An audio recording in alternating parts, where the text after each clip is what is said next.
আরজিকর কাণ্ডে দোষীদের শাস্তির দাবিতে তুফানগঞ্জ শহরে মিছিল এবং জাতীয় সড়ক অবরোধ বিজেপি। শুক্রবার তুফানগঞ্জ মহকুমা বিজেপি দলীয় কার্যালয়ের সামনে থেকে মিছিল করে এসে তুফানগঞ্জ থানা মোড়ে জাতীয় সড়ক অবরোধ করে বিজেপি কর্মী সমর্থকেরা। প্রায় 30 মিনিট ধরে চলে এই অবরোধ।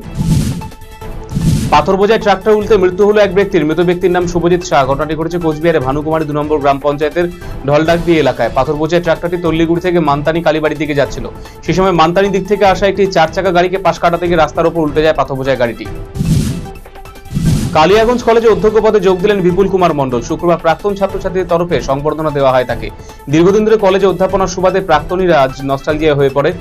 অনেকেই পুরনো দিনের কথা স্মরণ করে বিপুল প্রশংসায় পঞ্চমুখ। আরজিকর কাণ্ডে দোষীদের শাস্তির দাবিতে মালদার মানিকচক ব্লকের মথুরাপুর এলাকায় পথ অবরোধ করল বিজেপি।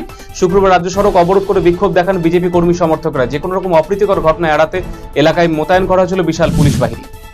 কলেজ ছাত্রীকে গণধর্ষণের ঘটনায় 3 যুবককে 25 বছরের সশ্রম কারাদণ্ড এবং 1 লক্ষ টাকা করে জরিমানা দিল কোচবিহারের অতিরিক্ত জেলা এবং দায়রা জজ first track court Nair Azam Khan. শুক্রবার বিকেলে তিনি এই সাজা ঘোষণা করেন। গত 2021 সালে কলেজ যাওয়ার পথে জামির হোসেন নামে কলেজের এক যুবক পূর্ব পরিচিত হওয়ার সুবাদে গাড়িতে তুলে এক আত্মীয়ের বাড়িতে নিয়ে যায়।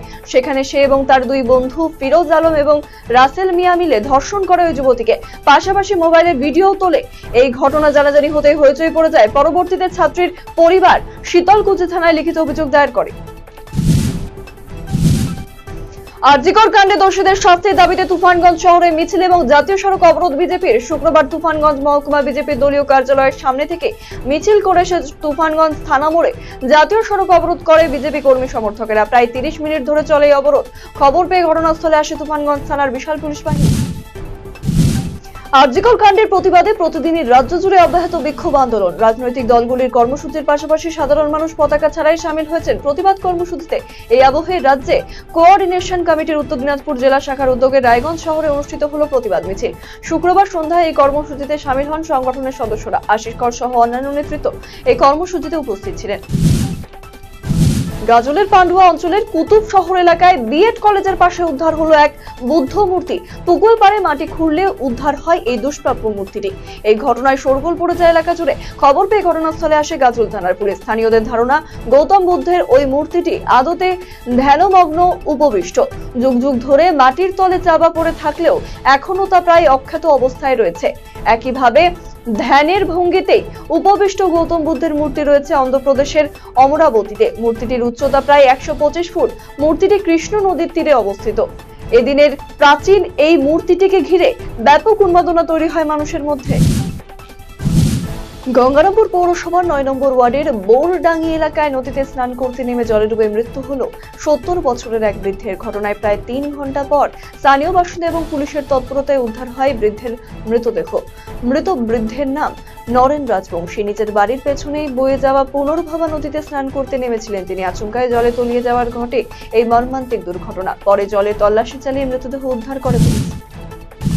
উন্নত মানের পুষ্টি এবং সামগ্রিক স্বাস্থ্যের মধ্যে যোগসূত্র তৈরিতে সচেতনতা গড়ে তুলতে প্রতি বছর 1 সেপ্টেম্বর থেকে শুরু হয় জাতীয় পুষ্টি সপ্তাহ। এবছরও দেশ জুড়ে শুরু হয়েছে সেই কর্মসূচি।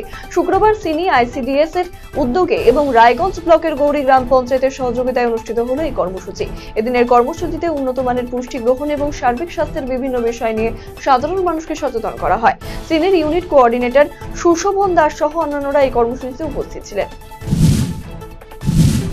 সঠিক সময় অ্যাম্বুলেন্স না আসায় এক প্রসূতির মৃত্যুর অভিযোগকে ঘিরে চাঞ্চল্য ছড়ালো ডুয়ার্সের মেটেলি ব্লকের বিধাননগর গ্রাম পঞ্চায়েতের বারমাধুরা এলাকায়। রীতিমতো ঘটনাকে কেন্দ্র করে চাঞ্চল্য ছড়িয়ে পড়েছে বারমাধুরা এলাকায়। মৃত প্রসূতির নাম আমিলা ওরাও। জানা গিয়েছে ওই প্রসূতি 9 মাসের গর্ভবতী ছিলেন। বৃহস্পতিবার রাতে ওই প্রসূতির পেটে যন্ত্রণা শুরু হয়। এরপর পরিবারের তরফে সরকারি অ্যাম্বুলেন্সে ফোন করা হলেও তিনি সঠিক সময়ে না এসে অন্য অ্যাম্বুলেন্সকে ফোন করতে বলেন বলে অভিযোগ। অন্য অ্যাম্বুলেন্সকে ফোন করা হলে তা অনেক দেরিতে এসে পৌঁছায় বলে অভিযোগ ওঠে। রাত্রে ওই প্রসূতিকে চালসার মঙ্গলবাড়ি গ্রামীণ হাসপাতালে নিয়ে যাওয়া হলে সেখানেই তার মৃত্যু হয়।